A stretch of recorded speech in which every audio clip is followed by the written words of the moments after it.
35 سنة ما شاف أمه أبدا. السلام عليكم ورحمة الله وبركاته. هذه القصة حصلت ما بين السعودية واليمن. هذا واحد سعودي تزوج مرأة من الجنسية اليمنية وخلفوا طفل، وصارت فيهم مشاكل فيما بعد وانفصلوا، وبقي الطفل هذا اللي اسمه محمد لوحده. فكل ما سأل عن أمه يقولوا له أمك توفت.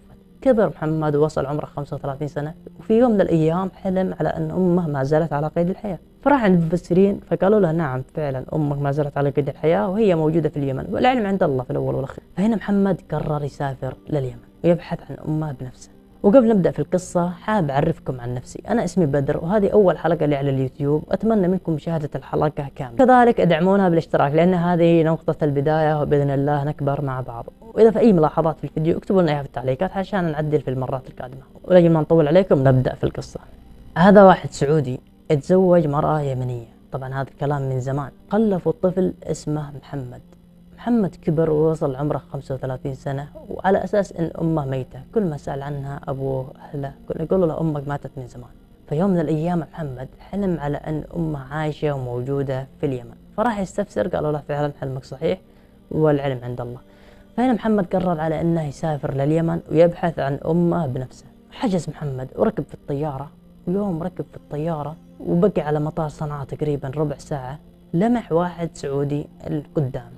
فمحمد قام وجلس عند الرجال السعودي هذا، قال له أخوي رايح إلى اليمن؟ قال له رايح اليمن، إيش عندك؟ قال له والله رايح أزور واحد خوي. قال له طيب أبي الفزعة منك. قال له خير إيش عندك؟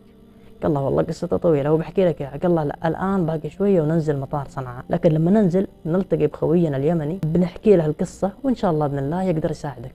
قال الله تم. ولما هبطت الطيارة بمطار صنعاء نزلوا صالة الانتظار. طبعا محمد أخذ ولد عمه عشان يخاويه في هذه الرحلة. فلما نزلوا المطار التقوا الثلاثة مع بعض، محمد وابن عمه وهذا الرجال السعودي. الرجال السعودي تفاجأ على أنه في واحد موظف معه في السعودية موجود في مطار صنعاء. قال له إيش عندك؟ قال له والله جاي أزور أبوي، هو موظف هنا في السفارة. وصاروا 4 أشخاص سعوديين في صنعاء. والرجال اليمني اللي بيستقبل السعودي كان مجهز الضيافة ومجهز الفندق ومجهز كل شيء عشان يستقبل خويه السعودي. فلما شاف أن العدد 4 وكثيرين كذا فاستأجر غرف ثانية عشان ياخذوا راحتهم أكثر، ومجهز لهم ذبيحة وضيافة وكل شيء. استقبلهم في الفندق لأن ديرته هي في رداع تبعد عن العاصمة صنعاء ما يقارب 200 كيلو. فلما دخلوا الفندق وأخذوا راحتهم وتعشوا وكل شيء، طبعا خلونا نسمي الشخصيات بأسماء عشان تفهموا بشكل أوضح. محمد هذا اللي يدور على أمه، السعودي خلينا نسميه عمر، واليمني خلينا نسميه علي. محمد وعلي وعمر. فعمر قال للعلي اليمني أخونا محمد عندها قصة وإذا قدرت تحللها إياها فكون لك من الشاكرين. اليمني فز قال له خير وش عندك؟ محمد بدأ يحكي القصة. والله يا إخوان أنا عندي أمي من 30 سنة وأنا أدور عليها، أبوي تزوج وطلق، وكل ما سألت عنها يقولوا لي أمك ماتت، ولكني أشوفها في المنام بكثرة وأشوف أحلام واضحة، وفي الأخير حلمت على أنها موجودة في اليمن، وسألت مفسرين قالوا فعلا أمك موجودة في اليمن. كل اللي أعرف عنها على أن في قرية تبعد عن صنعاء 80 كيلو شمال. هنا أخونا اليمني ما قصر، بدأ مباشرة يتحرك في الموضوع وسأل واتصل واستفسر عن هذا الشيء، لين وصل على هذه الصفات المطابقة، أن في قرية تبعد عن صنعاء 80 كيلو شمال فيها 4 حريم طابقة الوصف عليهم، سبق لهم وتزوجوا سعوديين. فال4 الحريم هذول 3 منهم ما خلفوا إلا واحدة خلفت ولد. فاليمني قال له خلاص نام مرتاح، لما الصبح نبدأ نتحرك لهذه القرية وإن شاء الله بإذن الله نلقى أمك بخير وسلام. فلما جاء الصباح خوينا علي اليمني كلم محمد قال له تبيني أروح معك للقرية أنا وخوي عمر، ولا أرسل معك 3 من أصحابي وأنت وابن عمك وتروحون تدورون على أمك؟ محمد قال له لا أنا أبي أروح بنفسي. فرسل معه 4 اللي هم عارفين الطريق وكذا، واستأجروا سيارة فمشوا لهذه القرية. ومحمد يقول كل ما اقترب من القرية كل ما تزيد نبضات قلبي. قال أحس بشعور غريب أبدا ما حسيت فيه بحياتي كلها، أحس إني رايح ألتقي بأمي، أحس إن أمي عايشة على قيد الحياة. فالمهم يا جماعة الخير، أول ما وصلوا عند باب البيت اليمنيين الموجودين مع محمد دقوا على البيت، وخرج لهم زوجها اللي هو زوج أم محمد. قالوا لها زوجتك سبق لها وتزوج سعودي وخلفت منه ولد، والولد الآن موجود معانا يبغى يشوف أمه. الرجال ما صدق، جن جنون حرفيا. إيش يشوف أمه؟ ولد كبير عمره 35 جاي يشوف مرتي؟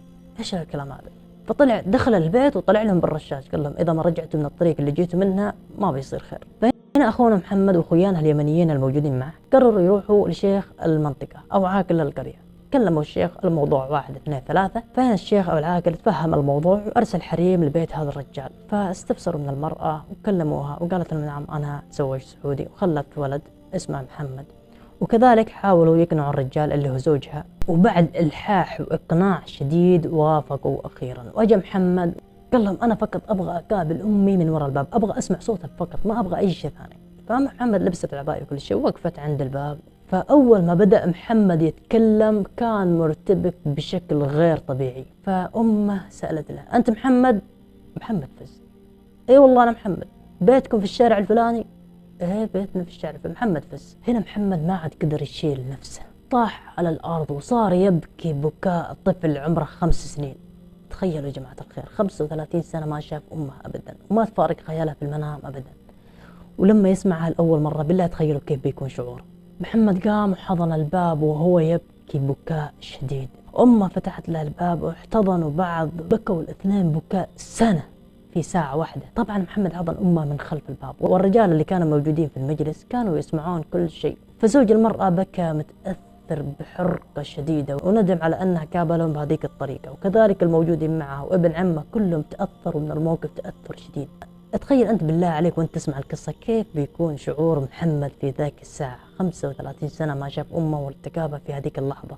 بعد عناق استمر ساعة كاملة التفت محمد على الحاضرين اللي هو زوج أمه وأخوانه وخواته. محمد يقول عندي خوان عندي خوات، يعني ما توقعت الأمور تتيسر بهذا الشكل والتقي بأمي وأخواني وخواتي بعد 35 سنة من الغياب.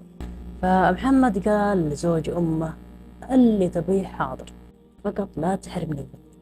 زوج أمه قال له لا والله أمك تظل أمك للأبد. وهذا التصرف اللي واجهتكم فيه كان فقط من دافع الغيرة، يعني شيء ما يصدق ولا يدخل في العقل أبدا. والآن أمك ما راح تنحرم منك ولا أنت تنحرم منها للأبد. فمحمد فرح وقرر أنه يسوي لهم فيز عمرة، يسوي لهم احتفال عنده في السعودية. فرحان محمد كأنه ملك الدنيا بحذافيره.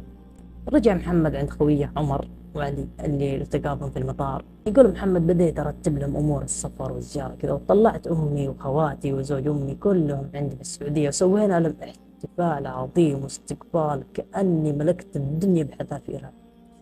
فوالله شعور جدا جدا جدا ما ينوصف، ولحظات ما يتخيلها عقل أبدا. قصة شبه غريبة جدا جدا جدا، لكن أقدار الله لما ربي يرد لك الخير ويرد لك شيء صدقني راح تاخذه. لو يكون كل شيء ضدك وكل شيء مستحيل، الله راح يرتب لك أمورك وراح يوديك إلى هذا الشيء اللي كاتب لك إياه بدون أي عناء أو أي مشقة. فقط تتوكل على الله وربي راح يرتب لك أمورك وراح يسهلها لك بشكل ما تتوقعه أبدا. لا تنتهي قصتنا لهذا اليوم، وكذلك إذا عجبتكم لا تنسوا الاشتراك في القناة، وأي ملاحظة تشوفها اكتبوها في التعليقات. والسلام عليكم ورحمة الله وبركاته.